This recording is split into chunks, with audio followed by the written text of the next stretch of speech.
In this lecture, we are going to learn how we can add new fields or modify existing fields of a document using aggregation pipeline. For that, we have a stage called add fields.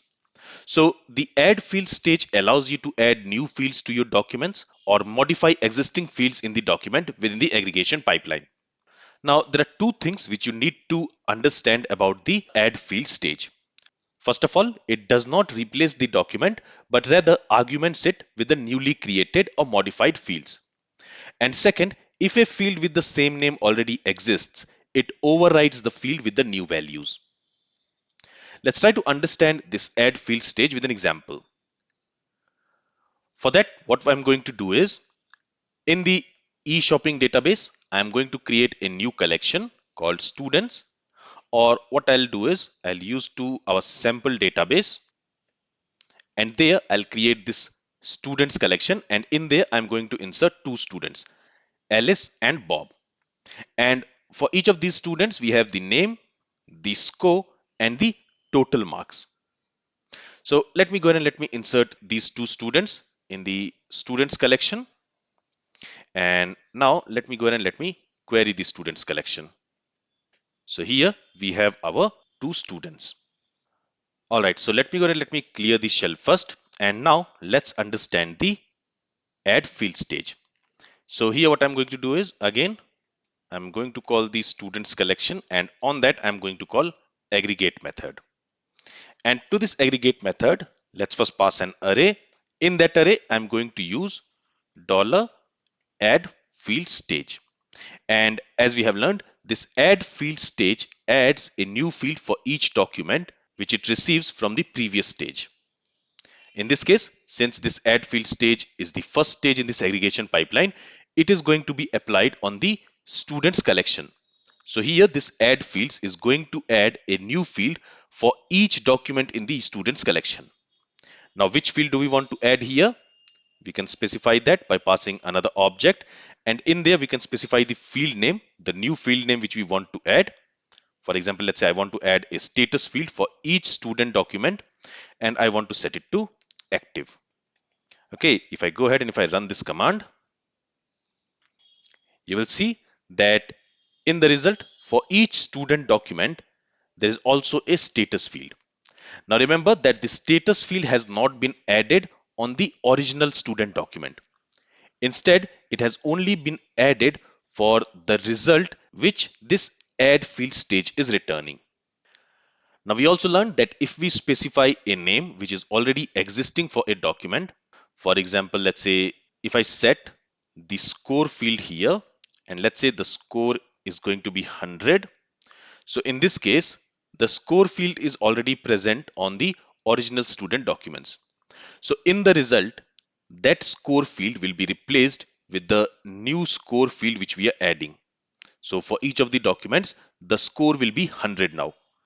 If I go ahead and if I run this command, and if I press enter, you will see that score is 100 for both of the students. So if the field already exists, then it will be replaced with the field value which we are passing using this add field stage. Now, one more thing I want to make clear here is, here we are using this add field stage as the first stage.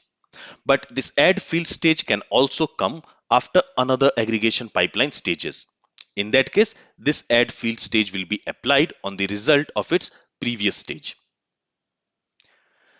Now let's see another example where we can create a new field for each document, and we can assign a value to that new field by calculating it.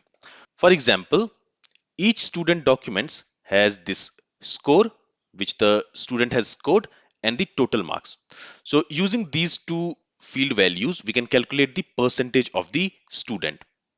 So here I'm going to create a new field. I'm going to call it as percentage. And to calculate this percentage, what I'm going to do is, first of all, I'm going to use this multiply operator. And what do we want to multiply? Here we are going to specify an array. In that array, we have to specify two values which we want to multiply.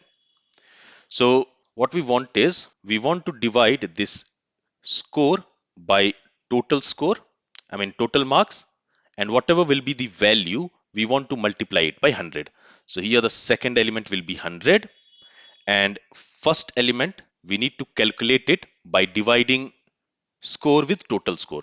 So for that I'm going to use another operator called divide, and to this also we need to assign an array, and to use this divide I need to wrap it within curly braces like this. Okay, and to make things readable, let me move it to separate line. So this is our second element, this 100, and first element we are calculating by dividing this score with this total score. So here we are going to specify the field name, which is score.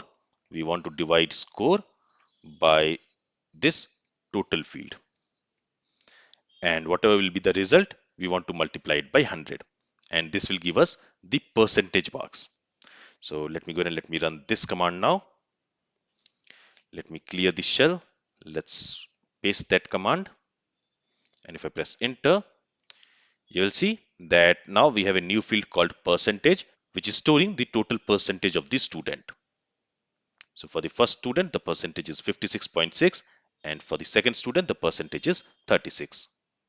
So here we have created a new field called percentage, and we have assigned a value to this field by doing some calculations on the existing field.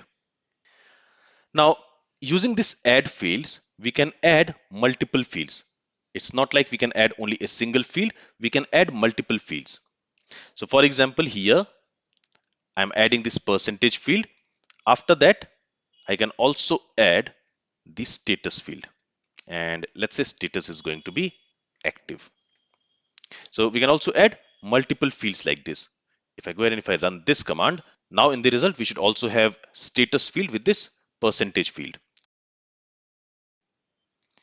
If I run this command, you will see that along with percentage, now we also have the status field.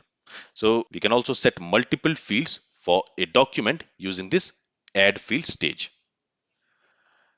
And finally, I also want to show you that it is also possible to modify the existing field values. For example, for each student, we have the score field. So let's say we want to modify the score. And what do we want to do? Let's say we simply want to add 5 to the existing scores. So here to this add operator, we are going to pass an array. There, we are going to specify the first operand. That means the first value to which we want to add a number. In this case, we want to add a number 5 to the existing value of the score field. So score I'm specifying as the first element, and 5 I'm specifying as the second element. So whatever is the current score value, to that we want to add 5, and that should be the new value for the score field. Let me go ahead and let me query the collection before I run this command. So you will see for the first document, the current score is 85, and for the second document, the current score is 72. Now let me go ahead and let me run this command.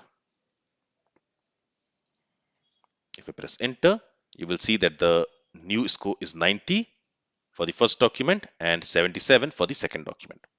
So in this way, we can also modify the value of an existing field using this add field stage. All right, this is all I wanted to cover in this lecture. In this lecture, I wanted to talk about this add fields stage, which can be a very useful stage when you want to add new fields to the resulting documents or modify the value of existing fields in the resulting documents. And with this is all from this section. This is all I wanted to cover about the aggregation framework and aggregation pipeline in MongoDB. Now, if you want to learn more about the aggregation stages and aggregation operators, you can always refer the MongoDB documentation. So there, in order to learn about aggregation operators and aggregation stages, you have to open the MongoDB server documentation. There, you need to go to aggregation operations, go to aggregation pipeline. If you scroll down, you will see the references. Go to references, and in there, you will see all the aggregation stages. So for example, this add fields, which we talked about in this lecture, this bucket auto, and other aggregation stages. So if you want to learn about them, you can learn about them from this documentation. For example, we have not talked about this replace root aggregation stage. If you want to learn about it, you can simply click on this link and it will take you to the documentation of that particular stage. And you can learn about that stage, what it does with some examples. All right. In the same way, if you want to learn about the aggregation operators, here you have this operators link. If you open that, you can see all the available operators which you can use in the aggregation pipeline. For example, here we have this seal operator. So if you want to learn about this seal operator, you can click on this link. It will take you to the documentation of that operator.